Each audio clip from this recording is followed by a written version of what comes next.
Alors que je me remémore ma vie, quel message est-ce que je veux laisser, que chacun et chacune d'entre vous a un rôle à jouer? Votre vie compte. Dans l'une de ses dernières interviews avant sa mort le 1er octobre 2025, on a demandé à Jane Goodall ce qu'elle pensait de son mari, celui dont elle a divorcé en 1974. Après avoir passé quelques mots sur leur relation passée, elle a ajouté avec désinvolture « Et maintenant, je révèle la sienne ». Puis, elle s'est arrêtée. L'animateur a attendu, mais elle s'est contentée de sourire, choisissant apparemment le silence plutôt que la vérité. Pendant des décennies, le monde l'avait célébrée comme la femme qui avait appris à l'humanité à se voir dans les yeux d'un chimpanzé. Mais derrière la célébrité et la science se cachait une histoire d'amour qui s'est défaite, non pas à cause d'un scandale ou d'une trahison, mais à cause de quelque chose de bien plus complexe. Ce qu'elle a révélé lors de sa dernière année de vie a changé tout ce que nous pensions savoir sur son mariage. La femme qui a changé notre façon de nous voir. Bien avant les gros titres et les documentaires, Jane Goodall était une jeune femme sans formation scientifique formelle, un cahier et une paire de jumelles. En 1960, elle est arrivée dans ce qui était alors le Tanzanie pour étudier les chimpanzés sauvages, à une époque où la plupart des scientifiques pensaient qu'une telle idée était vaine. En quelques mois, elle a changé non seulement ce que nous savions des primates, mais aussi ce que nous comprenions de l'être humain. La découverte par Goodall que les chimpanzés fabriquent et utilisent des outils a brisé l'une des principales distinctions que la science avait établies entre les humains et les animaux. Ces observations, minutieuses, patientes et profondément empathiques, ont remodelé l'anthropologie et la biologie. Mais la fascination du monde pour elle allait au-delà des données.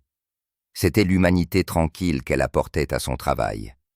La capacité de voir la personnalité et l'émotion là où d'autres n'avaient de vue que l'instinct.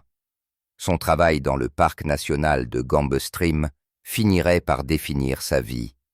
Mais au début, elle vivait à la limite de l'isolement. Le terrain était accidenté, les conditions difficiles et la communication avec le monde extérieur presque impossible. Les lettres mettaient des semaines à arriver. Ses recherches dépendaient entièrement de sa résilience et de sa curiosité. Elle ne se contentait pas de documenter la vie des chimpanzés, elle redéfinissait la relation entre la science et la compassion. Au fur et à mesure que sa réputation grandissait, la curiosité du monde pour sa vie personnelle augmentait également. Pour beaucoup, elle était le symbole du dévouement, une femme seule dans la nature sauvage, inflexible dans sa quête de la compréhension. Lorsque National Geographic a pris connaissance de ses découvertes remarquables, ils ont décidé que son travail devait être capturé pour le public. Ils ont envoyé un jeune photographe néerlandais, le baron Hugo van Lawick, pour documenter ses recherches. Cette décision allait changer la trajectoire de sa vie. La rencontre de ces deux esprits, l'un derrière la caméra, l'autre derrière le cahier, allait faire naître une relation qui brûlerait avec éclat au cœur de la nature sauvage africaine. Pourtant, des décennies plus tard, Goodall admettrait que les mêmes forces qui les ont réunis les sépareraient également lorsque la science rencontrerait l'amour. En 1962, l'isolement tranquille de Jane Goodall dans les forêts de Gombe avait commencé à attirer l'attention du monde entier, mais pas seulement de manière positive. Certains critiques du monde universitaire ont rejeté ces observations comme étant trop anecdotiques ou non scientifiques, affirmant qu'une femme ne pourrait jamais étudier un sujet aussi délicat que les animaux sauvages avec la même rigueur détachée qu'un homme à son poste. Certains chercheurs étaient également agacés par son habitude de donner des noms aux chimpanzés au lieu de numéros, par exemple David Greybeard, car ils pensaient que cela anthropomorphisait les animaux. Mais National Geographic a vu le potentiel de son travail. Ainsi, pour le présenter à un public plus large, ils ont décidé d'envoyer l'un de leurs jeunes photographes, les plus prometteurs, le baron Hugo van Lawick, pour documenter ses recherches. Goodall a admis plus tard qu'elle n'était pas enchantée par cette idée. Il voulait faire un film et il voulait de bonnes photos. Alors ils ont envoyé Hugo van Lawick et je ne voulais vraiment pas qu'il vienne. Elle se souvient, je ne l'avais pas rencontré parce que je voulais juste être là avec les chimpanzés. Vous savez, je ne voulais personne et j'avais peur qu'ils aient peur de lui et, vous savez, que tout mon dur labeur soit réduit à néant. Goodall était déjà claire sur le fait que le travail qu'elle faisait était le but de sa vie, et bien qu'éduquer le monde semblait être une bonne idée, l'interférence qui en résulterait était une énorme préoccupation. Mais le destin, semble-t-il, avait son propre plan. Lorsque Van Lawick est arrivé, l'appréhension s'est rapidement dissipée. Goodall a découvert un esprit apparenté, quelqu'un qui, comme elle, préférait la compagnie des animaux au chaos de la civilisation. Il aimait les animaux, dit-elle. Il a toujours voulu être là avec eux. Sa photographie n'était pas seulement technique, elle était émotionnelle, intime et pleine de révérence pour le monde naturel. Ils ont commencé à travailler côte à côte.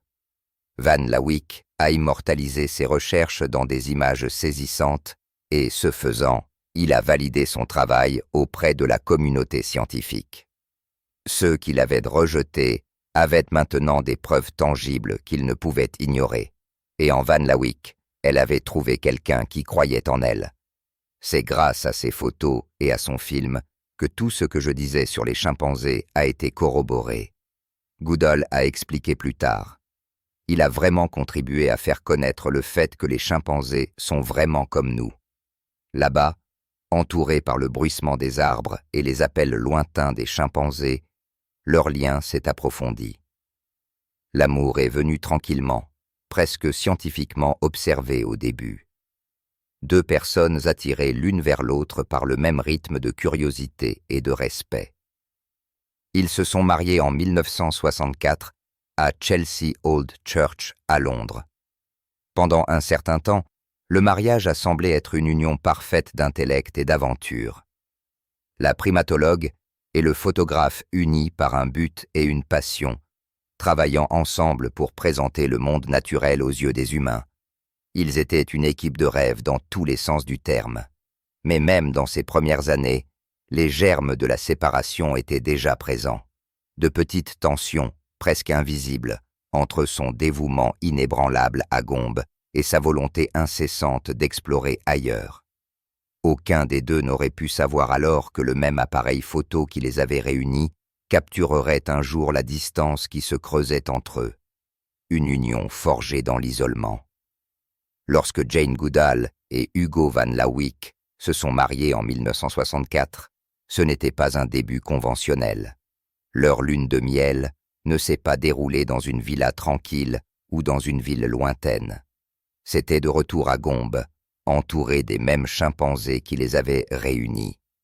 Le couple a vécu et travaillé côte à côte au cœur de la Tanzanie, documentant le monde des primates avec un dévouement qui semblait au départ inébranlable. À bien des égards, c'était un mariage d'égaux. L'appareil photo de Hugo et le carnet de Jane racontaient la même histoire à travers deux objectifs différents. L'un visuel, l'autre observationnel. Ensemble, ils ont donné à l'humanité son premier portrait intime de nos plus proches parents dans le règne animal. Les photos qu'il a prises de Goodall avec les chimpanzés, calmes, patientes, silencieusement confiantes, sont devenues des symboles à la fois de la science et de la grâce. Pendant un certain temps, leurs journées ont suivi une simplicité presque rythmée. Ils se réveillaient au son de la forêt, prenaient des repas modestes et passaient de longues heures à suivre les chimpanzés à travers le sous-bois touffu. Leurs soirées étaient consacrées à la compilation des données ou à l'examen des photographies, souvent à la lumière d'une lanterne. C'était une existence dépouillée des distractions modernes, liée uniquement par un objectif commun. C'est tout ce que Goodall avait toujours voulu. Elle avait construit des bases solides par elle-même, mais avec Van Lawick, elle voyait le potentiel de poursuivre son travail pendant des années. mais il avait déjà le désir de prendre ce qu'il avait appris à Gombe et de l'appliquer à d'autres projets. En 1967, leur fils est né, Hugo Éric Louis, affectueusement surnommé Grub. Son arrivée a transformé leur camp isolé en quelque chose qui ressemblait à une maison familiale, même au milieu de la nature sauvage. Jane le portait sur son dos à travers les mêmes sentiers qu'elle avait autrefois empruntés seule, déterminée à l'élever près des créatures qu'elle avait appris à aimer. Pendant un certain temps, il a semblé qu'elle avait réussi à équilibrer l'impossible.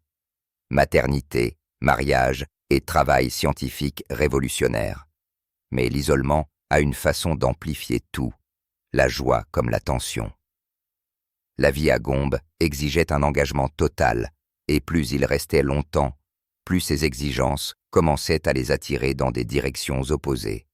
Le travail de Hugo avec National Geographic l'obligeait à voyager fréquemment pour de nouvelles missions, tandis que les recherches de Jane l'ancraient fermement dans un seul endroit. Ce qui avait autrefois ressemblé à la liberté, deux personnes suivant leur passion, a lentement commencé à ressembler à une fracture qu'aucun ne pouvait réparer. Même alors, Goodall parlait avec chaleur de ces années. Elle l'a qualifié de bon mariage, construit sur le respect mutuel et une affection sincère. Mais sous cette affection se cachait la vérité tranquille que leur monde tournait autour de quelque chose de plus grand qu'eux-mêmes. Chaque moment passé ensemble était façonné par l'attrait d'un but, et chaque départ laissait derrière lui l'écho d'un choix, rester avec les chimpanzés ou suivre l'homme qu'elle aimait. C'était une décision que Jane serait bientôt obligée de prendre et qui changerait sa vie à jamais. Des fissures au paradis. Au début des années 1970, Jane Goodall et Hugo Van Lawick étaient devenus un symbole d'harmonie entre l'amour et la découverte.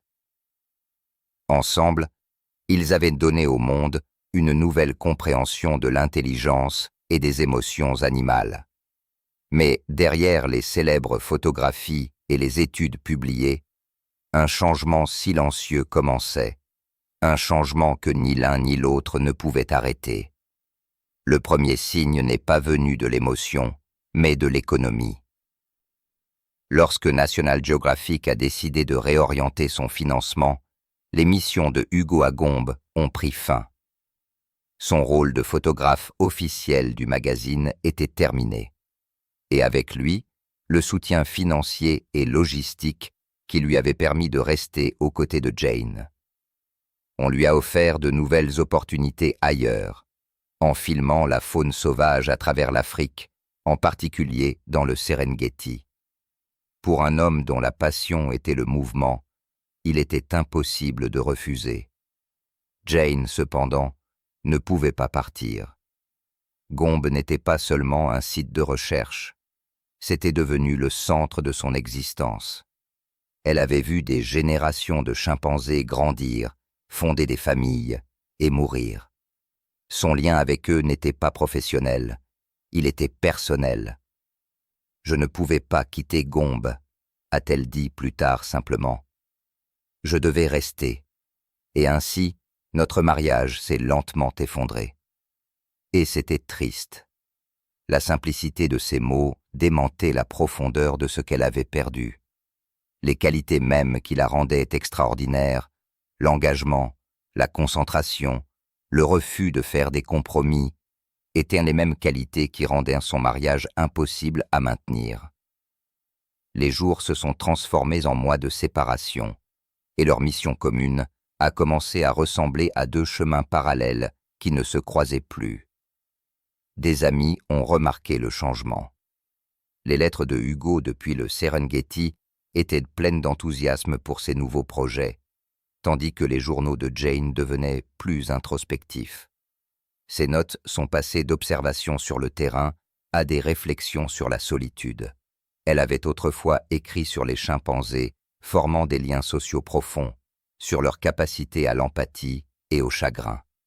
Maintenant, elle vivait sa propre version de cette vérité. Leur mariage avait été forgé dans la nature sauvage, et maintenant, la nature sauvage les reprenait. chacun attiré par son propre coin d'Afrique, chacun poursuivant toujours l'essence de la vie à travers un objectif différent. Pour Jane, la forêt était devenue à la fois son refuge et sa rivale. Et alors que les caméras s'arrêtaient de tourner, elle a commencé à faire face à une question qu'elle avait évitée pendant des années. Peut-on vraiment aimer à la fois une mission et un homme? La vérité non dite derrière leur séparation. Au moment où Jane Goodall et Hugo Van Lawick ont officiellement divorcé en 1974, leur séparation était plus une formalité qu'une rupture. La distance entre eux était déjà devenue une partie du rythme de leur vie. Des lettres échangées entre les camps, de rares visites qui semblaient à la fois tendres et temporaires. Pour les étrangers, cela semblait simple. Un mariage défait par la logistique. Mais pour ceux qui les connaissaient, et pour Goodall elle-même, c'était plus profond que cela. Son explication publique était discrète.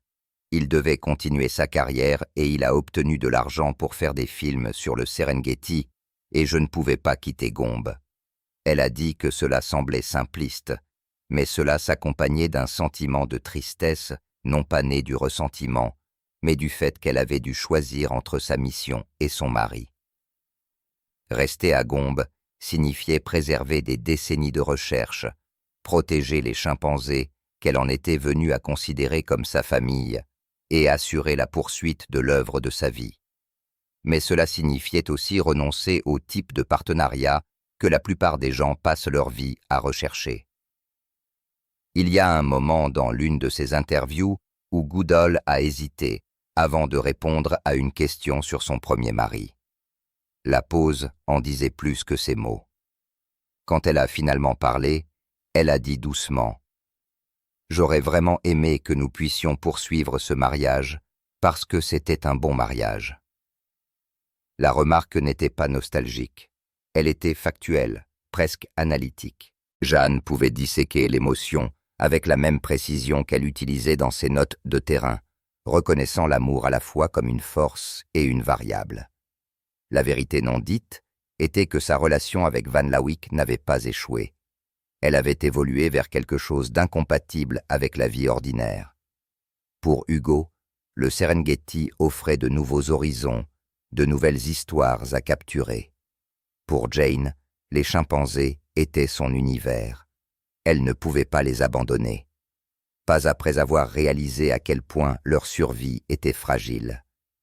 Chaque fois qu'elle les regardait dans les yeux, elle voyait des traces d'elle-même, de l'humanité. Dans son esprit, les quitter aurait été une sorte de trahison, quelque chose avec lequel elle ne pouvait pas vivre. Alors, elle est restée et il est parti. Pas d'amertume, pas de blâme, juste deux personnes dont la vie était consumée par les passions mêmes qui les avaient autrefois liées.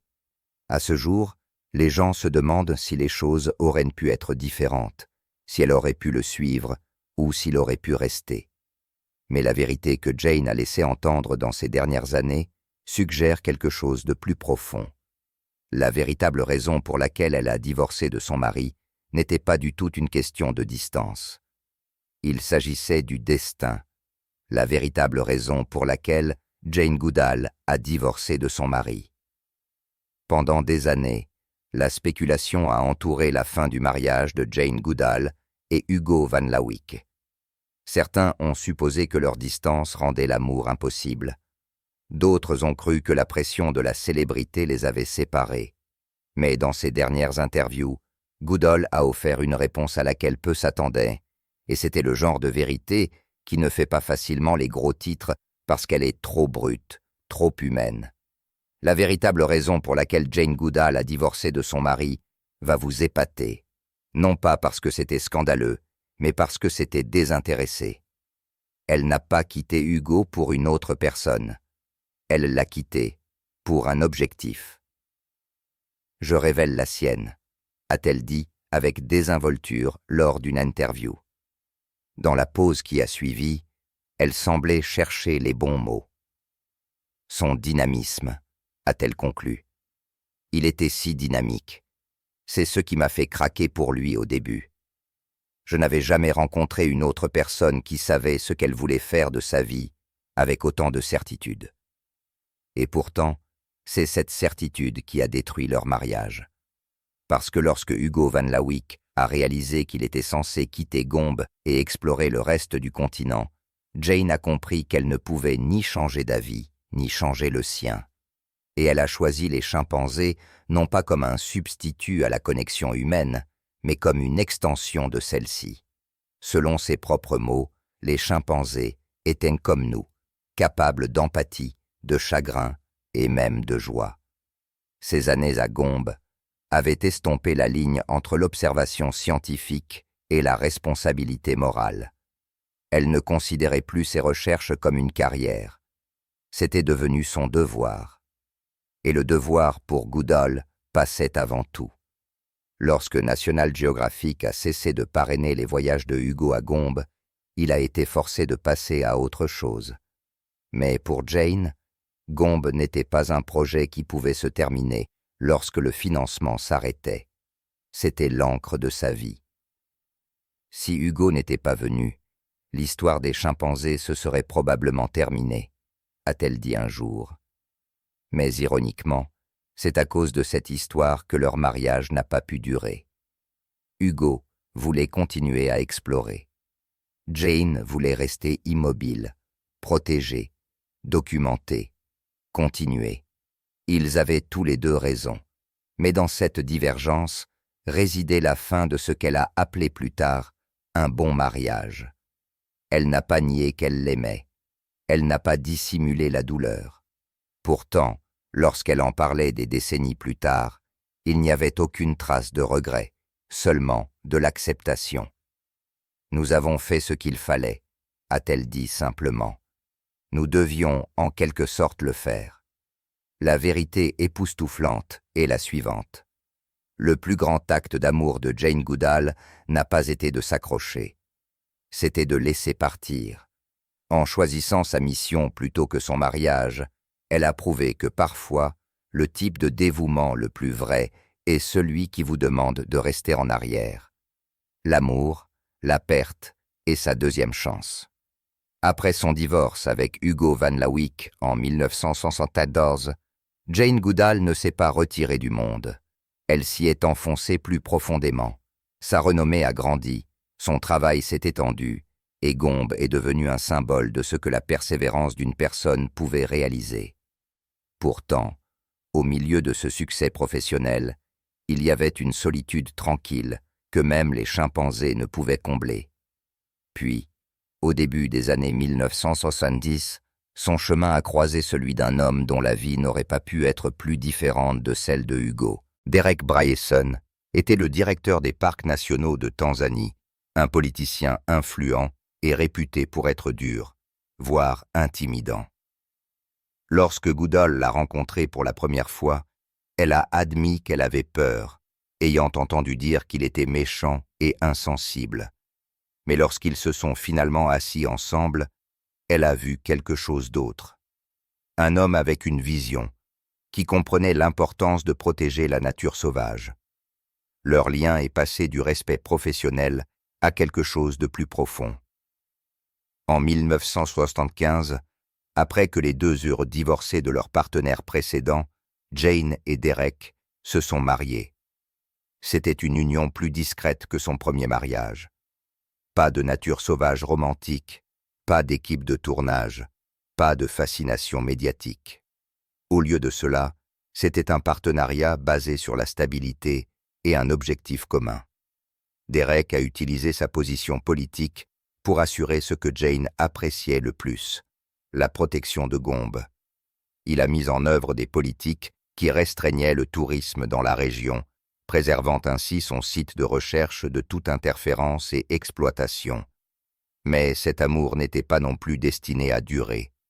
Cette fois, ce n'est pas la distance ou le travail qui a séparé Jane de son mari. C'était quelque chose d'inévitable, la maladie. Il a eu cet horrible cancer, a-t-elle dit plus tard simplement. C'était la fin. Derek Bryson est décédé en 1980, seulement 5 ans après leur mariage. Pour Jane, C'était un autre chagrin d'amour, mais aussi un rappel de la façon dont l'amour et la perte étaient devenus inextricablement liés dans sa vie. Dans des interviews ultérieures, elle a réfléchi au fait que si elle n'avait pas épousé Derek, il n'y aurait pas de Gombe aujourd'hui. Et si elle n'avait pas rencontré Hugo, l'histoire des chimpanzés se serait probablement terminée. 2 hommes, 2 mariages, tous deux essentiels à l'œuvre de sa vie, mais représentant chacun quelque chose de différent.